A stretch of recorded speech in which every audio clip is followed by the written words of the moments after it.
జవాబు వచ్చింది కదా, ఎంత సంతోషం. ఎస్, దేవుడు ఇస్తాడు, దేవుడు చేస్తాడు, దేవునికి సమస్తము సాధ్యమే. నాకు ఎంత ఏజ్ అయిపోయింది, పెళ్ళి ఆడిద్దది, ఎంత బాధపడినాం.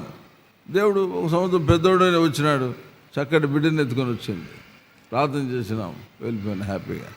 ఎందుకు చేయడు దేవుడు? ప్రార్థనకు జవాబు ఇస్తాడు. అర్థమైందా? జవాబిచ్చే దేవుడు మన దేవుడు. మొన్న ప్రసన్న అన్న కొడుకు దినేష్ ఫోన్ చేసినాడు బెంగళూరు నుండి. అంకుల్, రౌండ్లు తిరుగుతాడా ఇంటర్వ్యూకి, ఉద్యోగం మాత్రం రాలే అన్నాడు. రే, ఎందుకేర్రా ఉద్యోగము? ఇట్లనే చెప్తాంట నేను. ఎందుకేర్రా? తప్పు నీ దగ్గర ఉంది, పలుకు ఇప్పుడు అన్నా. పలుకు చెప్పు అంకుల్. యేసు ప్రభా నీకు లోబడతా, బాప్తిసం తీసుకుంటా, నీకు విధేయం చూపిస్తాను, యేసునామం అని ఫోన్లో చెప్పించి ఇంకా ప్రార్థన చేశాను. ప్రభా, వాడు ఒప్పుకున్నాడు, స్థిరపరచు, యేసునామం ఉద్యోగం అనుగ్రహించబడును కాక. అయిపోయింది. పోయినాడు, ఇంటర్వ్యూకి సెలెక్ట్ అయినాడు, ఉద్యోగం వచ్చేసింది. ఎందుకు ఏడు? తప్పు ఎవరి దగ్గర ఉంది? నీ దగ్గర ఉంది. ఆయన ఎందుకు ఏడు? ప్రాణం పెట్టినవాడు ఇంకేమని ఇస్తాడు? నీ దగ్గర లోటు పెట్టుకొని దేవుని మీద సనుగుతావు, దేవుని మీద వ్యసన పడతావు. తప్పు కదా.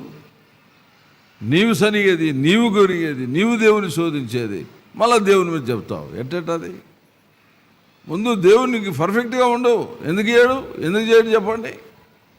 ఎందుకు కాదు? చేస్తాడు. ఆయన సామర్థ్యం కలిగిన వాడు. అర్థమైందా?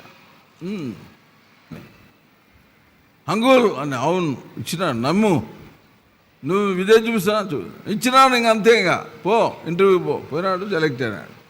అప్పటికి ఎన్ని ఇంటర్వ్యూలు పోయినాడో పాపం. ఎందుకు ఏడండి దేవుడు? తప్పకుండా ఇస్తాడు. ఆయనే చెప్పినాడు, అడుగుడి. మరి ఎందుకు ఏడు? అడుగుదాం. ఆయనకు మధ్యలో ఉన్నటువంటి ఈ ప్రార్థన లేమిని క్షమాపణ అడగండి. ఒక మాట, ప్రభా, ఈరోజు నుండి 3 పూట్ల ప్రార్థన చేసేది నాకు నేర్పించు, ఎక్కువ సమయం ప్రార్థనలో ఉండేది నాకు సహాయం చేయి. చాలు, ఆయనే బలపరుస్తాడు. నువ్వు తీర్మానం చేసుకుంటే ఆయనే. ఈరోజు కూడా నేను అలారం పెట్టుకోను, ఎప్పుడు కావాలంటే అప్పుడు, యేసు ప్రభా బాగా అలసిపోయినా ఒక 2 గంటలు చాలు రెస్ట్, వెంటనే లేపంట. అంతే, 2 గంటలు 12 పడుకుంటాను, 2 అయిపోతాను, లేచి కూర్చొని ఇంక బైబిల్ చదువుకుంటున్నా.